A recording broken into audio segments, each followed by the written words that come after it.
अस्सलाम वालेकुम everyone, I hope you all are doing well. आज की हमारी वीडियो का टॉपिक है the syllabus of MD-CAT 2025।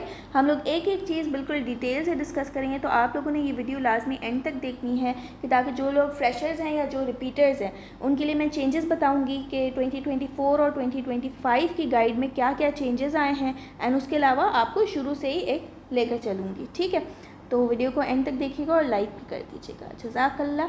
Late us start. सबसे पहली चीज़, MD-CAT के अंदर आपके पास आ जाते हैं 5 subjects. Those of you who are new can listen to this part and those who are old can actually skip that. ठीक है, बायोलॉजी, केमिस्ट्री और फिजिक्स जो है आप पढ़ लेते हो अपने इंटर में। ठीक है, उसके अलावा आपके पास इंग्लिश आ जाएगी, उसके अंदर English grammar and comprehension, and next आपके पास logical reasoning. Okay, so these are the 5 subjects which you need to keep in mind. Okay, next we move on to the table of contents. ये page important नहीं है। अच्छा, ये preamble के अंदर एक ही चीज़ इंपॉर्टेंट है, that the PMDC has decided to conduct a uniform admission test for all the medical and dental institutions इन पाकिस्तान। ठीक है, अब ये जो यूनिफॉर्म एडमिशन टेस्ट है, इट मीन्स के बंदा जो है सिंध का हो या पंजाब का हो या KPK का हो या बलूचिस्तान का हो, एक ही MD-CAT का पेपर होगा जो पूरे मुल्क में चलेगा, एंड वही चीज़ आपने सॉल्व करके you will get an admission into the medical college. ठीक है, तो पहले ऐसे हुआ करता था कि जैसे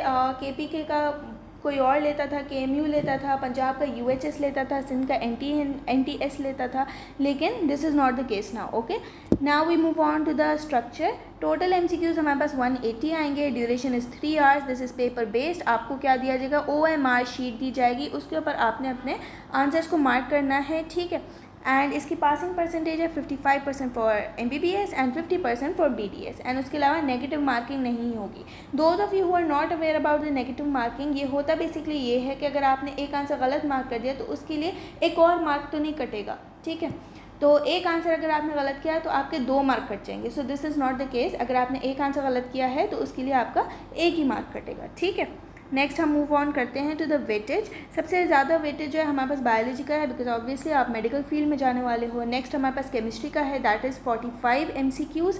ठीक है, एंड केमिस्ट्री इसीलिए है बायोलॉजी के बाद because bio chemistry is a subject of MBBS, first year MBBS। Okay, next हम मूव करेंगे फिजिक्स पे। फिजिक्स के आपके पास आ जाते हैं 36 MCQs। एक सेकेंड। इंग्लिश और लॉजिकल रीजनिंग दोनों के 9 है, तो द टोटल MCQs आर 180। सही है, 15% ईजी होंगे, 70% are moderate and 15% are actually very hard, so you need to study a lot for them. चलें जी, अब मैं आप लोगों को साथ साथ टॉपिक्स भी बताती जाती हूँ, एंड उसके अलावा आपको ये भी बताती जाऊँगी कि क्या क्या चेंजेस आए हैं फ्रॉम दी सिलेबस 2024 और 2025 में। ठीक है, सबसे पहली चीज़ जो आपके टॉपिक्स रिमूव हुए हैं वो मैं आपको बता दूँ। नंबर 1, रुको मैं कहाँ लिखूँ, यहाँ पे लिख लेते हैं। नंबर 1 जो आपका टॉपिक रिमूव हुआ है, that is kingdom Animalia, completely remove हो गया है। ठीक है, तो आपको इस पर टाइम ज़ाया करने की नीड ही नहीं है, बिल्कुल भी नीड नहीं है टाइम ज़ाया करने की। नेक्स्ट आपका जो रिमूव हुआ है, दैट इज़ प्रोकैरियोट्स। ये वाले चैप्टर्स आपको बिल्कुल देखने की नीड ही नहीं है। ओके, उसके बाद जो चीज़ रिमूव हुई है वो चैप्टर के सब पार्ट्स हैं। अब उन सब पार्ट्स के अंदर क्या आ जाता है, बायो एनर्जेटिक्स, ये चैप्टर है। ठीक है, बायो एनर्जेटिक्स में से क्या चीज़ रिमूव हुई है, जितना भी प्लांट्स का पोर्शन है। ठीक है, all that stuff which is related to photosynthesis. Okay, वो सारी चीज़ें रिमूव हुई हैं। वो जो light dependent reaction, light independent reaction, ये सारी चीज़ें थी ना, वो सारी चीज़ें रिमूव हो गई हैं। सही है, उसके अलावा number 4 is chemical coordination. Chemical coordination वाला जो चैप्टर है आपका, उसमें से आपके हार्मोन्स कम्प्लीटली रिमूव हो गए। हार्मोन्स का जो चैप्टर है वो चीज़ आपने नहीं देखनी। नेक्स्ट है ट्रांसपोर्ट। ट्रांसपोर्ट में से क्या चीज़ रिमूव हुई है, ट्रांसपोर्ट में से आपका रिमूव हुआ है प्लांट्स का पोर्शन, जो भी जाइलम, फ्लोएम एंड प्लांट्स किस तरीके से ट्रांसपोर्ट करते हैं, वो सारी चीज़ें आपकी हट गई हैं सिलेबस में से, अब उन पे आपकी टेस्टिंग नहीं होगी। ठीक है, and number 6 is digestion. Digestion में भी पूरा डाइजेशन का चैप्टर नहीं रिमूव हुआ, ऐसा नहीं कि आप पूरा छोड़ दो, सही है। सिर्फ जो प्लांट से रिलेटेड डाइजेशन है ना, सही है, प्लांट से रिलेटेड जो उनके प्रोसेसेस हैं वो सारी चीज़ें आपकी कट गई हैं, सही है। तो you only have to study that which is related to animals और that which is related to the humans. और एनिमल्स का भी आपने इतना डिटेल में नहीं पढ़ना, क्योंकि किंगडम एनिमेलिया जो था, जो आपका मेन क्रक्स है ऑफ दीज एनिमल्स, वो सारी चीज़ें आपकी रिमूव हो गई हैं, ठीक है।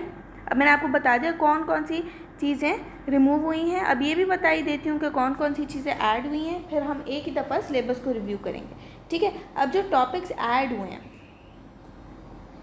सॉरी मेरी राइटिंग काफ़ी ख़राब है, रुको मैं इसको थोड़ा सा छोटा कर देती हूँ, फिर सही हो जाएगा। सबसे जो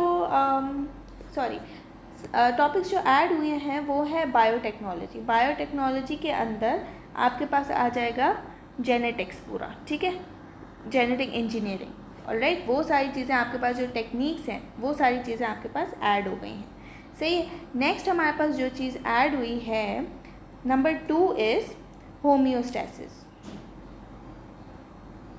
कि बॉडी अपने फंक्शंस जो है वो किस तरीके से रेगुलेट करती है। And this is mainly the what, this is mainly the kidney portion, ठीक है। मतलब आपका रीनल जो सिस्टम है वो पूरा ऐड हो गया है। नेक्स्ट हमारे पास रेस्पिरेटरी सिस्टम जो चैप्टर है हमारे पास, उसके अंदर क्या चीज़ ऐड हुई है, स्मोकिंग एंड इट्स इफ़ेक्ट्स।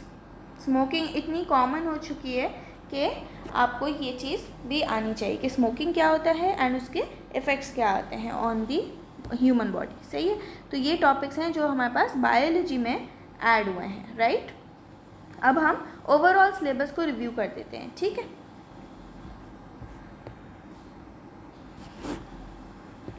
चलें जी, सबसे पहला जो चैप्टर है that is a cellular life. अच्छा, मैं जल्दी जल्दी रिव्यू करूँगी। ये वाली गाइड अगर आपके पास नहीं है तो आप मुझे रिक्वेस्ट कर सकते हो कमेंट सेक्शन में, मैं आपको भेज दूँगी, या आप लोग साथ साथ स्क्रीनशॉट्स भी ले सकते हैं, ठीक है। ए सेल्यूलर लाइफ, सबसे पहले हमारे पास वायरसेस आ गया। वायरसेस की आपने क्लासिफिकेशन करनी है, ये बहुत ईजी है, आप लोगों ने इंटर में भी इसका लॉन्ग क्वेश्चन आता है। देन हमारे पास HIV और एड्स इन्फेक्शन है, उसके सिम्टम्स, मोड ऑफ ट्रांसमिशन, ये चीज़ें कवर करनी है। बायो एनर्जेटिक्स के अंदर आप लोग कवर करोगे बायोलॉजिकल मॉलिक्यूल्स, वाटर ऑब्वियसली, सही है, रेस्पिरेशन के कैसे आप सांस लेते हो। Then you have all the food groups, carbohydrates, proteins, lipids, and you have RNA, DNA and conjugated molecules. इन टॉपिक्स से रिलेटेड ये टॉपिक्स आप लोग अपनी बुक में मार्क कर लेना है, ठीक है। मार्क करके और फिर पढ़ोगे ना तो फिर अच्छे से आपको पता चल जाएगा कि कौन सी चीज़ तैयार करनी है और कौन सी चीज़ नहीं तैयार करनी। अब नेक्स्ट चैप्टर है सेल स्ट्रक्चर एंड फंक्शन। इसमें से भी कोई भी चीज़ एक्सक्लूड नहीं हुई। सबसे पहले आपने देखना है कि सेल के अंदर होता क्या है, कौन कौन सा ऑर्गेनल्स आते हैं, क्रोमोसोम्स क्या होते हैं, और the difference between prokaryotic and eukaryotic cells. Next we have coordination and control, nervous system. इसमें से भी कोई भी चीज़ एक्सक्लूड नहीं हुई। पूरा का पूरा चैप्टर आपने करना है। You have to study about receptors, neurons, reflexes, reflex arc, and brain के जो कंपोनेंट्स हैं, brain stem, mid brain, cerebrum and the cerebellum. और फिर आपने फंक्शंस भी उनके याद करने, ठीक है, उनकी एनाटमी और उनके फंक्शंस। नेक्स्ट हमारे पास क्या करना है, सॉरी नॉट एनाटमी, मैं बहुत साइंटिफिक वर्ड यूज़ कर रही हूँ, कंपोनेंट्स आपने याद करने, ठीक है। नेक्स्ट हमारे पास एंजाइम्स, इसमें से भी कुछ भी एक्सक्लूड नहीं हुआ। You have to study the water enzymes, उनके एग्जाम्पल्स, उनका मोड ऑफ एक्शन, उनका किस तरीके से उनका रेट इफेक्ट होता है और उनके क्या क्या इनहिबिटर्स होते हैं, ठीक है। नेक्स्ट एवोल्यूशन, इसके अंदर आपके पास 2 मेन थ्योरीज हैं, लमार्किज्म एंड डार्विनिज्म। ये चीज़ें डार्विन और लमार्क की थ्योरी आपने बतानी है, एंड कॉन्सेप्ट ऑफ एवोल्यूशन भी डिस्कस करना है। नेक्स्ट रिप्रोडक्शन है, ह्यूमन रिप्रोडक्टिव साइकिल्स आपने याद करनी है, मेल एंड फीमेल पार्ट्स याद करने हैं, मेंस्ट्रुअल साइकिल एंड STD, सही है, ये सारी चीज़ें आपने याद करनी है। Next we have support and movement, जिसके अंदर हमारे पास लोकोमोशन आ जाता है, स्केलेटन मसल्स और स्केलेटल मसल्स, कॉन्ट्रैक्शंस, जॉइंट्स और आर्थराइटिस, सही है, ये आपके क्लिनिकल्स भी आ गए कि आर्थराइटिस होता क्या है, ठीक है। नेक्स्ट वी हैव इनहेरिटेंस, को देखूँ कितना है, काफ़ी अच्छा खासा लंबा है आपका सिलेबस, चले इंशाल्लाह हो जाएगा। इनहेरिटेंस, इनहेरिटेंस के अंदर you have to study about the laws of Mendel, जो हमने पी वाला एक्सपेरिमेंट था ना आपकी बुक में, वो चीज़ आपने पढ़नी है। Laws of independent assortment, genes किस तरीके से क्रॉस ओवर होती हैं, ठीक है, डोमिनेंट एंड रिसेसिव जीन्स आपको पता होनी चाहिए। एक्स लिंक्ड इनहेरिटेंस कैसे होती है, कौन कौन सी डिजीज़ में होती हैं, ठीक है, सेक्स लिंकेज क्या होता है, हीमोफीलिया क्या होता है, ब्लड का डिजीज़ होता है, लेकिन उसके अंदर किस तरीके से एक्स लिंक्ड सेक्स लिंकेज होती है, ठीक है। नेक्स्ट वी हैव सर्कुलेशन, इसमें से कोई भी चीज़ रिमूव नहीं हुई, आपने पूरा हार्ट पढ़ना है, circulatory system, blood vessels, lymphatic system और कार्डियक साइकिल और उसके phases which are systole and diastole, ये सारी चीज़ें आपने पढ़नी है। Next we move on to immunity, इसके आपने डिफेंस मैकेनिज्म सारे डिस्कस करने हैं। इसमें से भी कोई चीज़ एक्सक्लूड नहीं हुई, first line, second line, third line, हर चीज़ आपने पढ़नी है। रेस्पिरेटरी सिस्टम में ह्यूमन रेस्पिरेटरी सिस्टम आएगा हमारे पास, उसका गैस एक्सचेंज का प्रोसेस, उसके मेन पार्ट्स और उसका स्मोकिंग का इफेक्ट, ये जो चीज़ है ये चीज़ें न्यू ऐड हुई हैं, ठीक है। Next we have digestion, digestion के अंदर जो प्लांट्स का डाइजेशन था वो चीज़ रिमूव हो चुकी है और parts of human digestive system आपने बताने हैं। उसके अलावा आपने एसोसिएटेड स्ट्रक्चर्स और ग्लैंड्स भी देखने हैं। Next we have homeostasis, organs of urinary system पढ़ने हैं, किडनी का ऑर्गन्स पढ़ने हैं और उसके स्ट्रक्चर भी करना है, ठीक है। ये जो चीज़ है किडनी स्पेसिफिकली, ये चीज़ टिक मार्क कर लें अपने सिलेबस पे, ये चीज़ नई ऐड हुई है, ठीक है। ग्लोमेरुलर फिल्ट्रेशन, सिलेक्टिव रीएब्जॉर्प्शन और ट्यूबुलर सीक्रेशन, ये प्रोसेसेस हैं ऑफ किडनी फिल्ट्रेशन, ये चीज़ आपने याद करनी है। किडनी किस तरीके से ऑस्मो रेगुलेशन करता है और क्या क्या फंक्शंस हैं कैपिलरी बेड्स के, सही है। उसके बाद किडनी फेलियर या डायलिसिस के केस में क्या होता है, किडनी स्टोन्स के केस में भी क्या होता है, ठीक है, ये सारी चीज़ें हो गई। Next we have thermoregulation और एक्सक्रीशन, कि कैसे एक्सक्रीशन होती है ऑफ नाइट्रोजनस कंपाउंड्स और टेम्परेचर किस तरीके से रेगुलेट होता है, ये पूरी चीज़ हमारे पास आ गई होम्योस्टेसिस के अंदर। नेक्स्ट वी हैव बायोटेक्नोलॉजी, सही है। बायोटेक्नोलॉजी के अंदर हमारे पास क्या होगा, डीएनए आरएनए प्रोब्स, एंटीबॉडीज़ और डिजीज़ डायग्नोसिस में किस तरीके से हेल्प करता है, डिजीज़ ट्रीटमेंट में कैसे हेल्प करता है, वैक्सीन्स कैसे प्रोड्यूस होती हैं, ये वाली सारी चीज़ें आप लोग डिस्कस करोगे इन दिस चैप्टर बायोटेक्नोलॉजी, तो इसको भी आपने अच्छे से पढ़ लेना है, ठीक है। अब हमारे पास केमिस्ट्री है, ठीक है। सबसे पहले मैं आपको बता देती हूँ कि केमिस्ट्री में कौन कौन से टॉपिक्स रिमूव हुए हैं। तो जनाब ये आपके लिए सैड न्यूज़ है कि केमिस्ट्री के अंदर कोई भी टॉपिक ऐसा नहीं है जो आपका रिमूव हुआ है, बल्कि आपके पास एक टॉपिक ऐड हुआ है। और वो कौन सा टॉपिक ऐड हुआ है आपके पास, इंडस्ट्रियल केमिस्ट्री। काफ़ी लेंथी टॉपिक है और ये आपका ऐड हो गया है, सही है। तो इन्होंने अगर किंगडम एनिमेलिया निकाला है बायोलॉजी में से, तो ज़्यादा खुश होने की ज़रूरत नहीं है, इधर भी इंडस्ट्रियल केमिस्ट्री पढ़ना पड़ेगा, ठीक है। चलें जी, अब हम लोग डिस्कस करते हैं ब्रीफली कि केमिस्ट्री के अंदर आपने क्या क्या पढ़ना है। बहुत ही बेसिक सिंपल फर्स्ट चैप्टर तो आप हर किसी को रटा हुआ होता है, मोल्स, एवोगाड्रोस नंबर है, एक्सेस एंड लिमिटिंग रिएक्टेंट्स और yield, percentage yield, theoretical yield, ये सारी चीज़ें आपने पढ़नी है। नेक्स्ट एटॉमिक स्ट्रक्चर, इसके अंदर आपके पास फोटॉन्स आ गए, ऑर्बिटल्स हैं, पॉजिटिव रेज, ठीक है, हाइड्रोजन एटम का स्ट्रक्चर, उसके बाद ये वाले जो इलेक्ट्रॉनिक कॉन्फ़िगरेशन के रूल्स थे, aufbau principle, Pauli's principle and Hund's rule, सही है, ये चीज़ें भी आपने अच्छे से कर लेनी है। नेक्स्ट वी हैव गैसेस, उसके बाद हमारे पास ज़रूर सॉलिड होगा एंड देन लिक्विड्स होगा। गैसेस के अंदर आपने सबसे पहले काइनेटिक मॉलिक्यूलर थ्योरी करनी है कि किस तरीके से गैसेस मूव करती हैं, फिर ये सारे लॉज आ गए आपके पास, इनको आपने ना अपनी बुक पर मार्क कर लेना है। बॉयल्स, चार्ल्स, एवोगाड्रोस नहीं है, अच्छा एवोगाड्रोस नहीं है तो दिस इज़ ऑल्सो नहीं, सॉरी एवोगाड्रोस है इधर। Derive the gas equation using Avogadro's law, और आपके पास वो नहीं है Dalton's law of partial pressures, वो चीज़ नहीं है, तो वो भी आपका एक्सक्लूड हुआ है, सही। और ये जनरल गैस इक्वेशन आपने करनी है, यूनिट्स करने की किस तरीके से ये जो कांस्टेंट है उसके किस तरीके से यूनिट्स बनते हैं, रियल एंड आइडियल गैसेस भी करनी है, ठीक है। उसके बाद आपने करना है properties of the liquids, sorry यहाँ पे आई थिंक यहाँ पे एक मिस्टेक है, यहाँ पे लिक्विड भी आना चाहिए। देखो ये गैसेस हो गया ना, ये चीज़ गैसेस है नंबर 3, उसके बाद यहाँ पे डायरेक्ट नंबर 5 आए, तो बीच में एक चीज़ मिसिंग है, यहाँ पे आएगा number 4 which is liquids, liquids का चैप्टर है, ठीक है। अब लिक्विड्स के अंदर सबसे पहले आपने क्या करना है, properties on the basis of kinetic molecular theory. KMT तो आपने हर स्टेट ऑफ मैटर के लिए पढ़नी है कि कितना उसके अंदर फोर्स ऑफ अट्रैक्शन है, कितनी स्पेसेस हैं, इंटरमॉलिक्यूलर फोर्सेस क्या हैं, काइनेटिक एनर्जी कितनी है। ओके, नेक्स्ट आपने देखना है उसका बॉइलिंग पॉइंट, वेपर प्रेशर और इवेपोरेशन।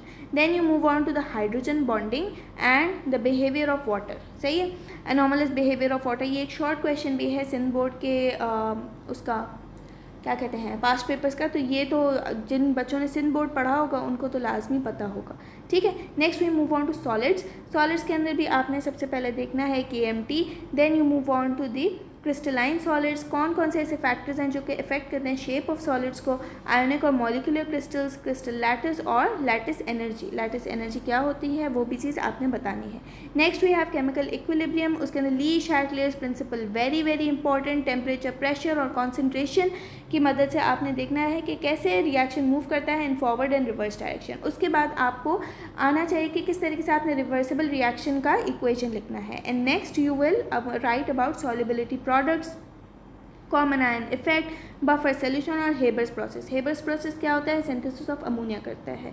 ठीक है, तो ये जो टॉपिक्स हैं ना, solubility, product, common ion effect और बफर सोल्यूशन, ये तीनों बिल्कुल साथ साथ ही दिए हुए हैं आपकी बुक्स में ना, तो बस इनको एक ही गो में आपने पढ़ लेना है। सही है, हेबर्स प्रोसेस। उसके बाद we move on to reaction kinetics. Reaction kinetics के अंदर हमारे पास क्या क्या आ जाता है, फैक्टर्स जो कि इफेक्ट करते हैं rate of reaction. Chemical kinetics होता क्या है, पहले ये चीज़ देखनी है, क्या रेट ऑफ रिएक्शन है, रेट इक्वेशन क्या होता है, कौन कौन से फैक्टर्स हैं, ऑर्डर ऑफ रिएक्शन क्या होता है, एक्टिवेशन एनर्जी जो कि चाहिए होती है टू स्टार्ट अ रिएक्शन, वो चीज़ आपने देखनी है, and what is the rate constant. ठीक है, नेक्स्ट उसके बाद we move on to the thermochemistry. ठीक है जी, तो थर्मोकेमिस्ट्री के अंदर आपने लॉज सारे देख लेने हैं थर्मोकेमिस्ट्री के, exo and endothermic reactions, Hess's law. सही है, ये इंपॉर्टेंट चीज़ें हैं, और एंथैल्पी भी। ऑब्वियसली थर्मोकेमिस्ट्री पढ़ी है तो इलेक्ट्रोकेमिस्ट्री भी तो पढ़ोगे, सारी बैटरीज वगैरह, हाइड्रोजन इलेक्ट्रोड्स, किस तरीके से इक्वेशंस को बैलेंस करना है, ऑक्सीडेशन एंड रिडक्शन किस तरीके से होता है, वो सारी चीज़ें पढ़नी है। Chemical bonding very very important chapter, आपने VACPR थ्योरी देखनी है, उसके साथ साथ आपने उसकी बॉन्ड्स देखने हैं कि किस तरीके से मॉलिक्यूल्स बॉन्ड बनाते हैं with the help of sigma and pi bond, hybridisation क्या होता है, डायपोल मूवमेंट क्या है, बॉन्ड एनर्जी क्या चीज़ है। ये भी टॉपिक्स आसान है लेकिन they are very lengthy. Very important again SNP block elements. ठीक है, अच्छा यहाँ पे सिर्फ SNP ब्लॉक एलिमेंट्स लिखा हुआ है, लेकिन यहाँ पे पूरा लिखा हुआ है SP D and F block elements. Okay, तो आपने सारे करने हैं, ग्रुप 1 के भी, ग्रुप 2, ग्रुप 3। पीरियोडिक टेबल तो आपने छोड़ना ही नहीं है, sorry this is not group 3, this is group 4। ठीक है, पीरियोडिक टेबल तो छोड़ना ही नहीं है, बिल्कुल ऐसे रट लेना है कि मतलब अपने दिल के साथ लगा लेना है पीरियोडिक टेबल को। ठीक है, नेक्स्ट ट्रांजिशन एलिमेंट्स भी देखने हैं, एंड ऑर्गेनिक केमिस्ट्री भी। ऑर्गेनिक केमिस्ट्री के अंदर ये वाला चैप्टर तो आसान है, आइसोमेरिज्म वगैरह। Next you move on to alkanes, उसका शेप वगैरह, फिर एल्कीन्स आ गया हमारे पास, प्रेपरेशन आ गई, फिर बेंजीन्स आ गया, बहुत इंपॉर्टेंट, उसका केमिकल रिएक्शन वगैरह, रिएक्टिविटी, सारी चीज़ें। फिर हमारे पास एल्काइंस आ गया। ठीक है, एल्काइंस के बाद हमारे पास एल्काइल हैलाइड्स आ गए। सही है, न्यूट्रोफिलिक सब्सटीट्यूशन, एलिमिनेशन रिएक्शन, ये बहुत इंपॉर्टेंट हैं।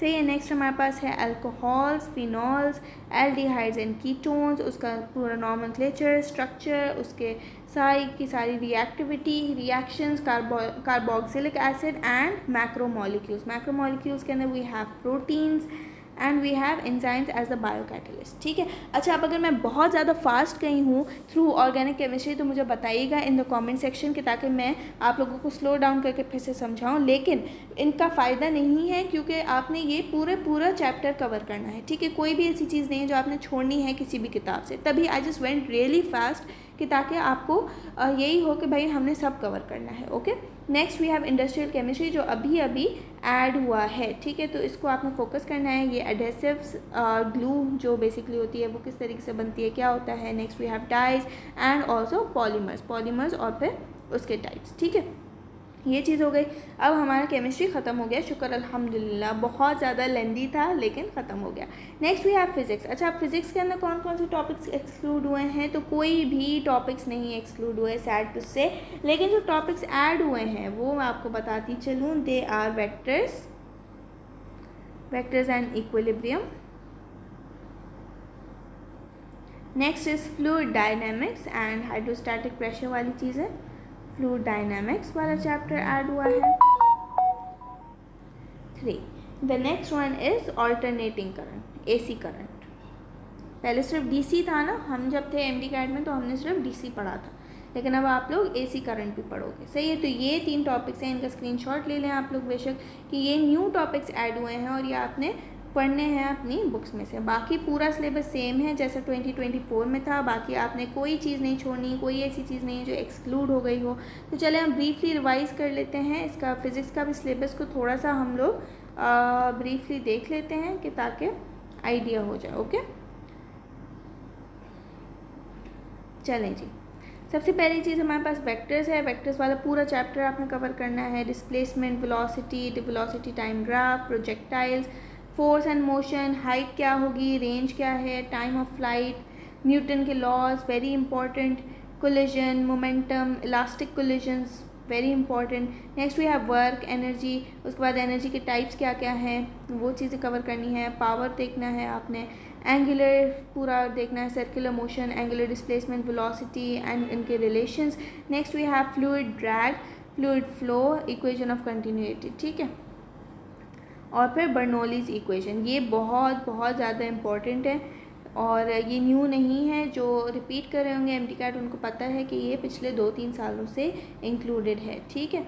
नेक्स्ट हम चले जाते हैं motion of waves, progressive waves, waves basically पूरा वेव्स वाला चैप्टर, लेप्लास करेक्शन बहुत ही इंपॉर्टेंट। नेक्स्ट हमारे पास स्टेशनरी वेव्स हैं ऑन अ स्ट्रेच स्ट्रिंग, ये वाला टॉपिक बहुत ज़्यादा इंपॉर्टेंट है, इसको आपने फोकस करना है, ठीक है। Next we have simple harmonic motion आ गया हमारे पास, सर्कुलर मोशन है एंड वी हैव उसके बाद थर्मोडाइनमिक्स शुरू हो गया। थर्मोडाइनमिक्स के आपने सारे लॉज करने हैं, वर्क देखना है, मोलर स्पेसिफिक हीट क्या होती है, ठीक है।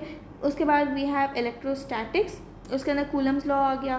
देन इलेक्ट्रिक फील्ड हमारे पास आ गया, फिर उसकी intensity that is represented by point charge, electric potential and charging and discharging of a capacitor. Capacitor बहुत इंपॉर्टेंट है। Next current electricity, current electricity के अंदर हमारे पास ये सारी चीज़ें आ गई। इन लोगों का आप स्क्रीनशॉट लेते जाओ if you don't have them, ठीक है, तो फिर हम लोग आगे मूव ऑन करें। मतलब इसमें से कोई भी चीज़ ऐसी नहीं है जो एक्सक्लूड हुई हो ना, ठीक है। ये डायरेक्ट टॉपिक्स दिए हुए हैं आपकी बुक में से ना, आप लोग साथ साथ स्क्रीनशॉट्स लेते जाओ एंड मेरी बात भी सुनते जाओ, ठीक है। मैं ये एक्सप्लेन इसीलिए नहीं कर रही क्योंकि पहली चीज़ ये कि ये सारे टॉपिक्स आपके बुक में दिए हुए हैं, ठीक है। सेकेंडली ये कि इनके अंदर अभी बेहतर यही है कि मैं आप लोगों को ऐसे ही दिखा दूँ, ठीक है, क्योंकि अगर मैं एक एक पॉइंट एक्सप्लेन करने बैठी तो ये वीडियो बहुत ज़्यादा लंबी हो जाएगी एंड ऊपर से आप लोग साथ साथ ये अपने साथ रख के बैठना बुक वगैरह के, ताकि you can mark on the book as well. ये टॉपिक ऐड हुआ है न्यू हमारे पास, ये वाला ऑल्टरनेटिंग करंट, सही है, तो इसको आपने अच्छे से देख लेना है, सही है, ये न्यू टॉपिक है। Then we have electronics, dawn of modern physics, quantum theory, atomic spectra and nuclear physics, सही है। हाफ लाइफ देखनी है and medical use of radiation भी देख लेना है, सही है। अब ये चीज़ ख़त्म हो गई है, now we move on to English, सही है, या इंग्लिश वगैरह में चलें इसी वीडियो में कर लेते हैं।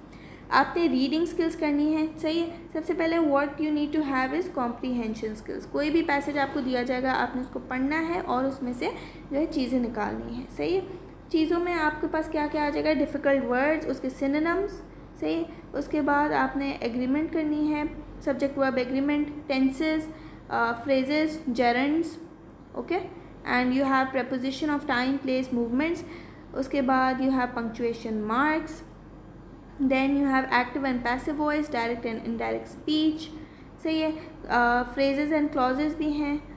उसके बाद आपके पास राइटिंग स्किल्स भी होने चाहिए कि अगर कोई आपको फॉल्टी सेंटेंस दिया जाता है तो उसको आपने ठीक करके दोबारा लिखना है। और फिर आपके पास आ गया सब्जेक्ट वर्ब एग्रीमेंट और एरर्स भी आपने ठीक करने होंगे। चलिए जी, अब हमारे पास लास्ट पोर्शन आ गया है जी, क्या चीज़, लॉजिकल रीजनिंग। लॉजिकल रीजनिंग के अंदर the first one 5.1 is critical thinking. Critical thinking के अंदर आपने लॉजिकल आर्ग्यूमेंट्स प्रिपेयर करने हैं कि स्टेटमेंट्स ट्रू होंगे या फॉल्स होंगे, सही, ट्रू फॉल्स आपने देखना है। आपको कोई भी पैसेज दिया जाएगा, पैराग्राफ होगा बड़ा, उसमें से आपने देखना है कि कौन सी चीज़ ट्रू है और कौन सी चीज़ फॉल्स है, सही है। फिर आपने रीजनिंग देनी है, okay, and then you have to evaluate, identify and critically evaluate. Next आपको लेटर एंड सिंबल की सीरीज़ दी जाएगी। आपको ज्योमेट्रिक प्रोग्रेशन आना चाहिए, सीक्वेंसेस आनी चाहिए, मैथ्स के छोटे छोटे सवाल हैं जो आपको आने चाहिए, अरिथमेटिकल ऑपरेशंस बेसिकली मैथ्स ही होता है, लॉजिकल डिडक्शंस। अब आपको रिलेशंस दिए जाएंगे, ओके, उसमें से आपने देखना है कि किस तरीके से कौन सा रिलेशन बन रहा है। मतलब आपको बहुत ही बड़ा पैराग्राफ दिया जाएगा और इन्फॉर्मेशन दी जाएगी और आपने उसमें से पैराग्राफ में से आपने इन्फॉर्मेशन निकालनी है। Next we have logical problems. कोई भी आपको ऐसी चीज़ दी जाएगी, जैसे कोई भी सिचुएशन है, कोई भी केस है, उसको आपने सॉल्व करना होगा, या फिर कोई पजल दिया जाएगा जैसे मिरर इमेज वगैरह बनाने के लिए, तो वो भी चीज़ आपको सॉल्व करनी होगी। Next we have course of action. पहले क्या चीज़ हुई, फिर क्या चीज़ हुई, फिर क्या चीज़ हुई, उसको असेंडिंग ऑर्डर में अरेंज करना है। And then we have cause and effect. कौन सी ऐसी चीज़ मैंने की तो उसका बदला मेरे साथ ये हुआ, कौन सी ऐसी चीज़ मैंने की तो उसका एक्सीडेंट हो गया, कौन सी ऐसी चीज़ की कि ये वाला इंसिडेंट हो गया। सही, उसके बाद आपने क्या करना है, पॉजिटिव थिंकिंग को बिल्ड करना है। So this was the whole MD-CAT syllabus 2025 and इंशाल्लाह मैं टाइम टेबल भी बना के दूँगी आप लोगों को नेक्स्ट वीडियो के अंदर कि इस सारे को कवर किस तरीके से करना है। आज की डेट से, आज क्या डेट है हमारे पास, आज है हमारे पास 12 जून 12 जून 2025। तो वहाँ से आपने किस तरीके से कवर करना है, ठीक है। तो till then take care and अल्लाह हाफिज़।